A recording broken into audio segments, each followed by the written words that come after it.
Assalamualaikum warahmatullahi wabarakatuh. Perkenalkan, nama saya Aulia Putri dari kelas 10 IPA 6. Nah, di sini kita akan mempelajari mapel PAI ya dengan guru pembimbing Pak Yudi Latif SPD.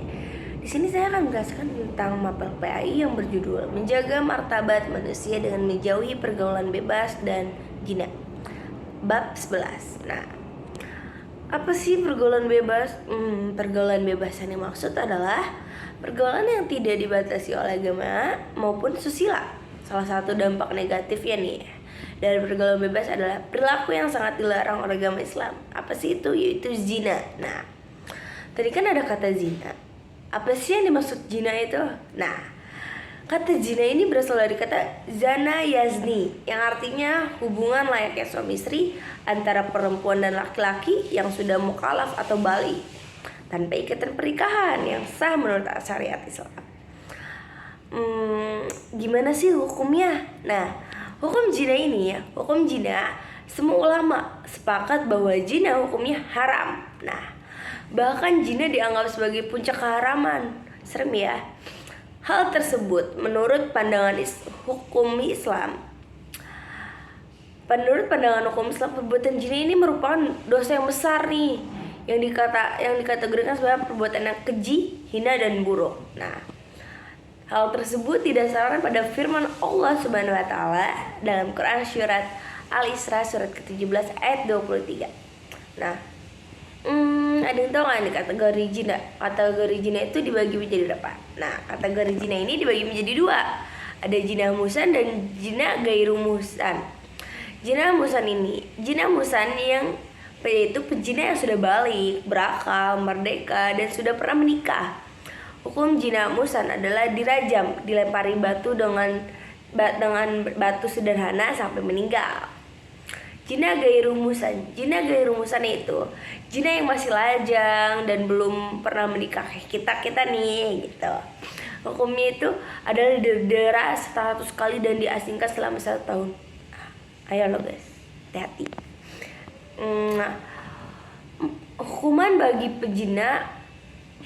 bagi pelaku zina itu ada 2. Nah, pertama, didera sebanyak 100 kali. Itu tuh bagi pezina gairu muhsan, didera atau dipukul sebanyak 100 kali dan ditambah dengan mengasingkan diri sesuai dengan firman Allah Subhanahu wa taala dalam Quran surat An-Nur surat ke-24 ayat 2 serta hadis Rasulullah SAW diriwayatkan oleh Bukhari dan Muslim dari Abu Hurairah dan Zaid bin Khalid.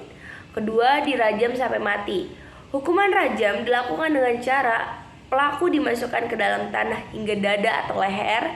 Tempat untuk melakukannya di keramaian atau yang banyak dilalui orang-orang. Nah, hal ini didasarkan pada hadis yang diriwayatkan oleh Bukhari, Muslim, Abu Daud, Tirmizi, dan An-Nasai. Ada juga loh hukuman bagi orang yang menuduh zina.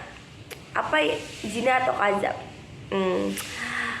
Apa itu kazaf? Nah, kazaf ini adalah tindak pidana yang berorientasi pada hal yang berkaitan dengan hajat hidup orang, sehingga dalam hal ini agama menjadikan Islam perbuatan kazaf sebagai perbuatan yang diharamkan diganjar dengan saksi had.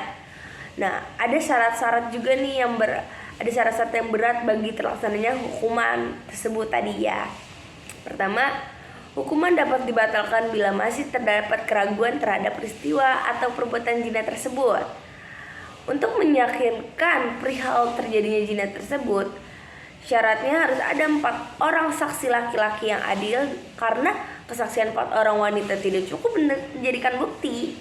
Kedua, kesaksian 4 orang laki-laki yang adil pun masih memerlukan syarat. Syaratnya itu setiap laki-laki harus melihat persis kejadiannya.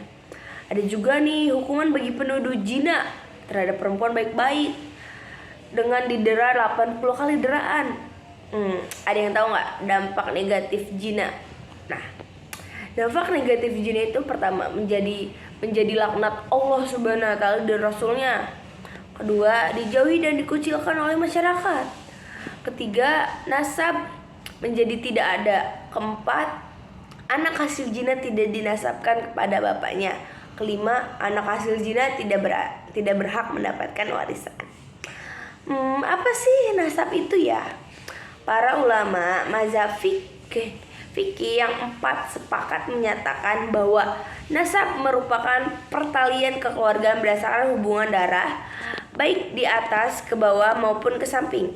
Nah, ada yang tahu ayat-ayat Al-Quran dan hadisnya? Nah, pertama ada surat Al-Isra ayat 32 yang berbunyi A'udzubillahi minasyaitonirrajim. Bismillahirrahmanirrahim. Wala taqrabuz zina innaka kana fahisatan wasi'a sabila. Artinya, dan janganlah kamu mendekati zina, sesungguhnya zina adalah suatu perbuatan yang keji dan suatu jalan yang buruk. Quran surat Al-Isra ayat 32. Nah, jangan dideketin zina. Udah tahu zina itu dosa, masa dideketin? Yang kedua itu surat An-Nur ayat 3 yang artinya laki-laki yang berzina tidak mengawini melainkan perempuan yang berzina atau perempuan musyrik, dan perempuan yang berzina tidak dikawini melainkan oleh laki-laki berzina atau laki-laki musyrik, yang demikian itu diharamkan atas orang-orang yang mukmin. Jadi kayaknya ini maksudnya itu kayaknya ya, menurut aku ya, kayaknya laki-laki yang zina itu nggak boleh dikawinin, oke? Sama perempuan yang berzina itu gitu. Sebaliknya juga menurut aku. Terus ada nih 3 dampak negatif pada saat di dunia dan 3 dampak negatif pada saat kelak di akhirat nih. Pertama, dampak di dunia itu pertama menghilangkan wibawa, mengakibatkan kefakiran, mengurangi umur. Sedangkan yang di akhirat itu mendapatkan murka dari Allah Subhanahu wa taala, hisab yang jelek atau banyak dosa. Ketiga, siksa di neraka. Hukuman bagi pezina. Sebelum memutuskan hukuman bagi pelaku zina, maka ada 4 hal yang harus dijadikan sebagai bukti, yaitu saksi, pengaruhan, dokumen pengaruhan atau tulisan menerapkan sumpah pengaruhan. Sebelum memutuskan hukuman bagi pelaku zina, menerapkan perilaku mulia, menjaga pergaulan yang sehat. Apa sih batas pergaulan itu? Nah, dalam hal ini Rasulullah SAW memberikan batasan berupa larangan berdua-duaan antara laki-laki dan perempuan. Ingat guys, pertama itu ada menjaga aurat. Nah, untuk menjaga aurat itu dari kalau laki-laki itu dari bagian bagian tubuh antara pusar sampai lutut. Kalau perempuan dari atas sampai bawah, yang boleh kelihatan itu cuma muka dan telapak tangan. Menjaga pandangan. Kalau menjaga kita ketemu lawan jenis kita, terus kita pandang-pandangan gak sengaja, itu gak apa-apa. Tapi untuk menghindarinya itu menundukkan kepala, menundukkan pandangan ya. Meningkatkan aktivitas dan rajin puasa. Untuk kita ngilangin pikiran mesum-mesum gitu tuh yang gak baik-baik itu, kita ikut kegiatan olahraga ekstrakurikuler khusus, bimbingan belajar dan lain-lain. Ada juga caranya dengan puasa. Oke. Puasa sunnah gitu ya. Menjaga kehormatan. Kita harus menjaga kehormatan diri kita sendiri. Terima kasih. Wassalamualaikum warahmatullahi wabarakatuh. Saya Aulia Putri izin pamit diri. Thank you and bye bye. Assalamualaikum.